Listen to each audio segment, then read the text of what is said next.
আফ্রিকার মালি দেশের এক ছোট্ট গ্রামে জন্ম এক দরিদ্র পরিবারের সন্তান এঙ্গলো কান্তে। তার বাবা ছিলেন সাধারণ একজন শ্রমিক, যিনি দিনরাত পরিশ্রম করতেন তার পরিবারের জন্য। কিন্তু ছোটবেলাতেই কান্তে তার বাবাকে হারায়। বাকি পরিবারটাকে বাঁচিয়ে রাখার দায়িত্ব তখন কান্তের মায়ের কাঁধে। পরিবারের আর্থিক অবস্থা ছিল খুবই ভয়াবহ। খাবার, জামা, স্কুল তখন কিছুই সহজ ছিল না।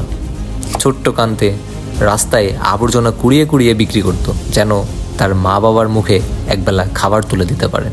এই কষ্টের মধ্যেই সে শিখে নেয় স্বপ্নের দাম ঘামের মাধ্যমে দিতে হয়।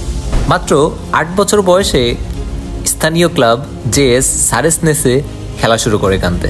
সবাই বলতো সে অনেক ছোটোখাটো, ওর দ্বারা কিছু হবে না। কিন্তু কান্তে চুপচাপ পরিশ্রম করতে থাকলো, কারণ সে জানতো কথায় নয়, কাজেই প্রমাণ দিতে হবে। 2015 সালে লিস্টার সিটি এঙ্গলো কান্তেকে তাদের দলে নেয়। সেই মৌসুমে তার অবিশ্বাস্য পারফরমেন্সের মাধ্যমে লেস্টার সিটি ইতিহাস গড়ল।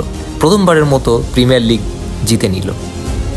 এক সিজনে ফুটবল বিশ্ব বুঝে গেল এই ছোট্ট চুপচাপ ছেলেটি কিন্তু একজন অসাধারণ যোদ্ধা।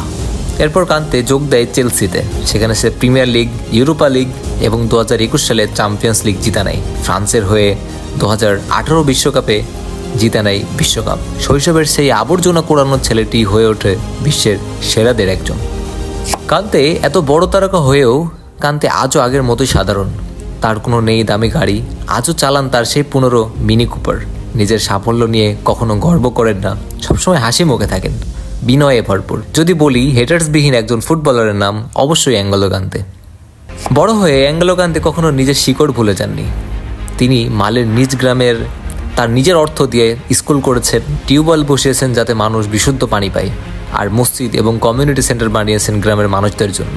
তিনি প্রমাণ করেছেন শুধু টাকা নিজের সুখের জন্য নয়, অন্যের হাসিতেও ব্যয় করা যায়।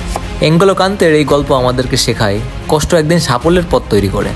নাম, খ্যাতি একদিন অবশ্যই মিলবে, কিন্তু বিনয়ী মানুষকে মহৎ করে তোলে। আর যে নিজের শিকড় ভুলে যায় না, সেই আসল নায়ক। ভিডিওটা ভালো লাগলে অবশ্যই চ্যানেলটা সাবস্ক্রাইব করে দিয়ে পাশে থাকবেন। ধন্যবাদ সবাইকে। আসসালামু আলাইকুম।